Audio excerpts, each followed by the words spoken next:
Hi, my name is Vicki Fairchild. Today I am so excited because I am going to be able to interview a parent of a special needs child. And this parent is my sister, Selma. And Selma and her...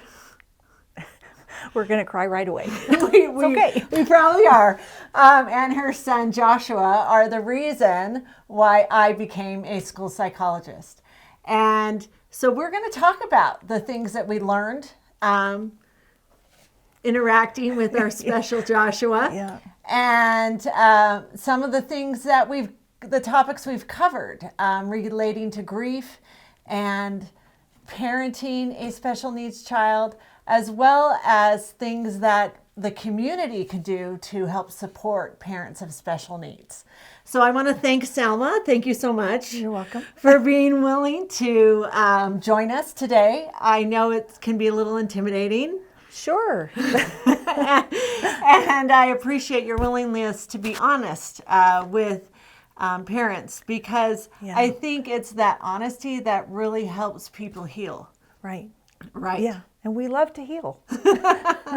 So let's start. Okay. Are you ready? I am ready. Okay. Thanks. So first off, let's just start right at the beginning. Okay. When you were how old? I was 21 years old, and I had this beautiful baby boy named Joshua, 5 pounds, 15 ounces, and I thought he was the cutest thing in the world because he was. He really was. Yeah. He was adorable. Yeah, he was adorable. And I had all the dreams and hopes that all moms have, seeing this beautiful baby boy and everything that you just hope he can be. And so he's your firstborn. He's my firstborn. He's the first of 5 children. And he comes out. He's a gorgeous, beautiful boy.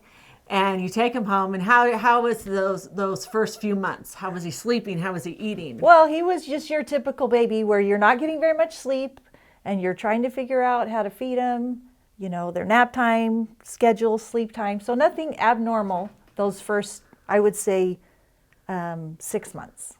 Okay. We're seemingly normal. Yeah. And just growing and just, yeah. I mean, he had the cutest little cheeks. He had little puppy dog cheeks that hung, because I guess he ate a lot. And I remember everyone in our family just adoring him when. Oh, yeah.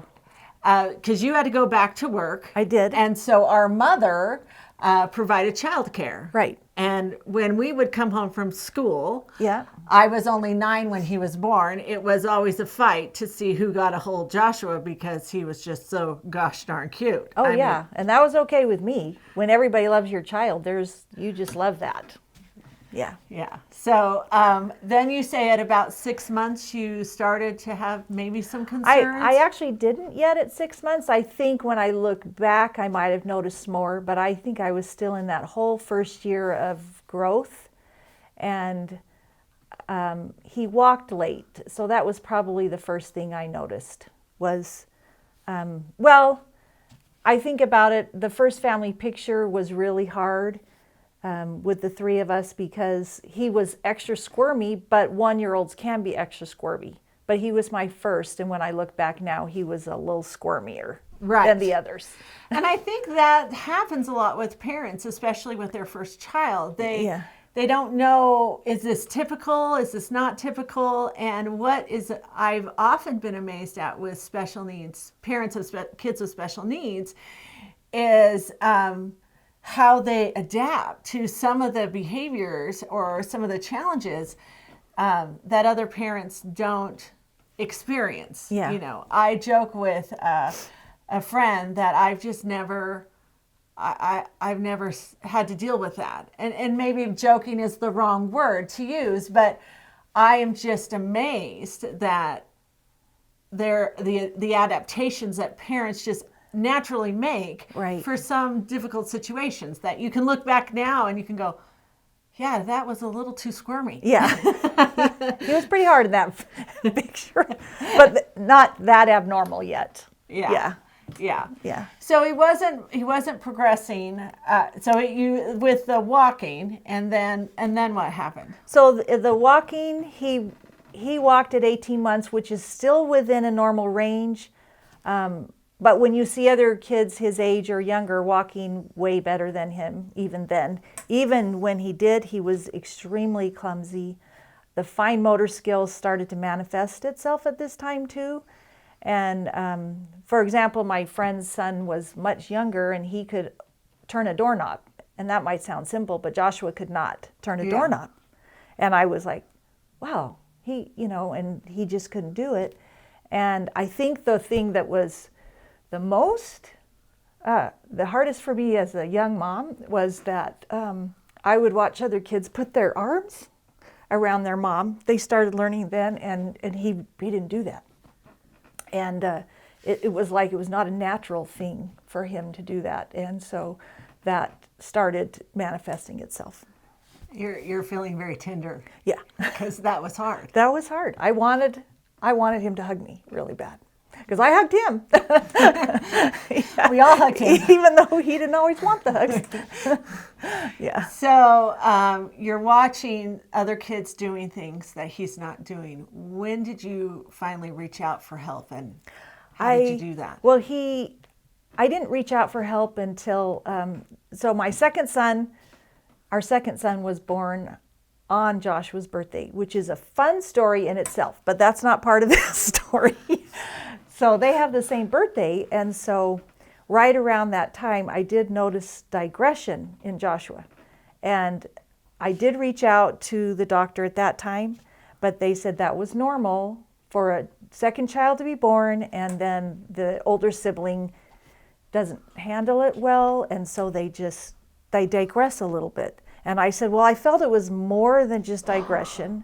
And the other thing I noticed was Joshua would ignore the baby, where I had heard other parents saying they couldn't stop the baby from hugging them and kissing them and giving them toys. And Joshua more acted like he wasn't there, except for he did throw the ball in his little carrier. So I started at that age to have to try to protect the kids from being injured. Yeah. Even though, And I can imagine that when I'm just thinking at this point, you're 23 years old. Right, I'm 23. I've got two little cute boys because Jeremy was just as adorable in his own way. And you're worried about your oldest, and you go to the doctor and they say, oh, it's just normal. It's normal. I felt in my heart it wasn't normal, but I did want to give it time. I didn't want to be that mom who worried about too much, but I was worried. I was really worried. Yeah. And he definitely digressed even more. Even though he was walking, he was clumsy. His motor skills definitely were slower. And at this time, I remember he had started talking, and then we saw that decline as well. It was more than just the motor. It was... He went down to, if I remember, he went down to 3 words. We think he had, maybe 40 or 50 words, and he went down to 3. And it was da, ball, ba, and ma. Yeah. And so his understanding was definitely starting to manifest that he was not understanding. So at what point were you able to get help or get an assessment for Joshua?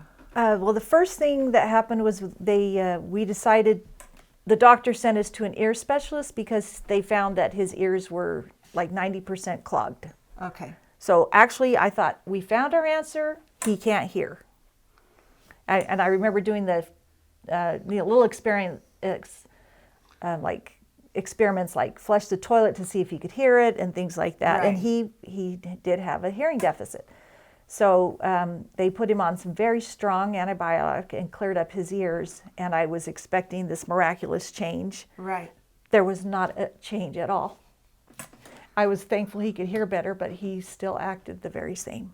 Okay. Yeah. And so then after you did that, what was the next step? It took a little while. I would say about a year to feel like the doctors were as concerned as I was. Now he was born in 1983, so we were still all learning. Right. I was learning, healthcare professionals were learning, and I think I was mostly told, just give him time. All kids develop at different stages, which is true, they do. I'm the fourth of 12 children, so I had a lot of experience with young children, and I knew that something wasn't right. So then when did the doctor finally agree to do an assessment, or was that through the school district? How did that first happen? I don't know exact details, but I was able to get in contact with the special needs school in Los Angeles County School District, and they did accept him. So we went for an initial assessment there, and that was a hard day, because to walk into a school when you think your child is perfect and realize the various disabilities at that time, and not knowing very much about disabilities myself, and see that I was hurting and I was devastated, especially when he was told that he needed to be there. Yeah. Now, do you remember what his initial diagnosis was? He did not have an initial diagnosis until he was 6 years old. So It was just developmentally delayed. So I want to go back to walking into the school the first time, because that's something that I have seen parents go through when they have a child who was born looking typical, and when they start to notice the delays, going through those issues. But I found that it isn't until they walk into the preschool class that they start to, I've seen parents break down many times because they weren't expecting this. And you got really tender there. Yeah. Yeah. Because I wasn't expecting that. And I think when you have a child that doesn't have any physical markers of a disability, right, then you see him place with children who do have physical markers with a disability, it hits you. Right. And this is a difference that I have seen with parents of children who have disabilities that have physical markers, and so the parents might know from birth or shortly thereafter, and parents of children who have significant disabilities where the children don't have a physical marker of any kind. You know, there's challenges both ways, for sure. Yeah. And that, I feel like it's almost like you walk in, it's like a slap in the face, or maybe that's a bad way to put it, but it's a shock. It was, I would say, just shock and realization that my life has changed, and not realizing the full impact, but just knowing that Joshua was not normal. And that, I don't know any other way to put it, but that is a really hard day. And I did just want to, I think I held in the tears at the school, and I held in the pain I was feeling. It's a different kind of pain. I think there's a lot of fear involved in that one too. Right. And I don't think, and maybe this happens a lot, I don't think I ever had time to just sit on the floor and cry, because I had two little boys and I worked full time. Yeah. And had a husband in school. So it was, I do remember just sobbing inside. Yeah. And like you said, not really even having time to process that. Right. And not even realizing what process meant. Right. Because you were at that point still in your mid-20s, right. You know, and you have all this going on, right, and trying to figure out how to deal with this. Yeah. At this time, was there anything that anyone could have done to help you? Well, I felt like I had an incredible family and support who loved him and supported me. And I prayed a lot and just knew that I loved my children, and that's what I did. Right. I loved them. These two cute boys. Adorable boys. Adorable boys. Best buddies. Yeah, best buddies forever. So you said he didn't get diagnosed until he was 6. Right. So the term autism was not as prevalent then. And so around the age of 6, I went to a doctor and, well, actually not just at that age. All along the way, I asked for a diagnosis. And the question I remember hearing the most was, why do you want a diagnosis? And I said, because I will know what to do more as a mother if I know what his disability is. And I'm feeling a little lost right now as what to do. And one particular doctor was hesitant because he was scared that if he gave me a diagnosis, I would give up and not help him anymore. And I said, no, this is all to help him. I just want to know what's going on with my child. And the only thing up to that point we had found is he had frontal lobe atrophy, so his brain was smaller. Yeah. And then, so you got the diagnosis of autism? At about age 6, and it came from a doctor. I don't remember the doctor's name, but at that point, I had a friend say you might want to look to see if has autism. So I pulled up what autism was, did a little research on it, brought it to my doctor, and that's when he got the diagnosis, because he fit enough of the criteria of autism that was the closest that he was. Right. And how did you feel after that? Was that helpful? It was very scary, right? Because I had just, my first education with autism was looking up the term and what it meant, and then realizing, whoa, that's Joshua. Yeah, he has no fear of danger. That's Joshua. And realizing that's a really lifelong thing that's not cured, not easily cured. There are some that progress, but I mean, just realizing that there was a lot I did not know, and I still feel very inadequate as a mom because I just needed to learn how to raise him. And you did that. I did. But you blood, sweat, and tears. I did it. You did it. And yet, but those feelings are so profound and real when you're facing not the autism and the frontal lobe atrophy, and you have multiple children at this point. When he's 6, I was pregnant with my third, my cute little daughter. Yeah, my only lonely daughter. But just again, that daunting task of raising a special needs child. Yeah. At this point too, Jeremy seemed like he was especially smart.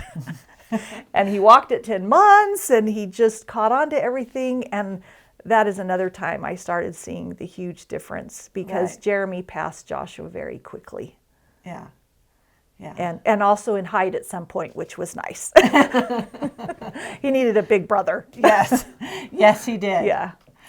All right. Well, thank you for talking about this portion of the development. I think just feeling your emotions now, and it's been over 30 years. Yeah, he would be 37. You can tell how tender this time is, how tender that time is when you're wondering about, is your child progressing normally? Is your child typical? Can I do what he needs as a mom? And then wondering if you have those skills. Yeah. I mean, being a parent is hard enough. It is hard enough. And then when you're facing the task of raising a child with significant special needs, right, it's overwhelming. It is overwhelming. Okay. But it is a beautiful journey. It's a beautiful journey. But it's overwhelming. And we're going to talk more about that journey on our next segments.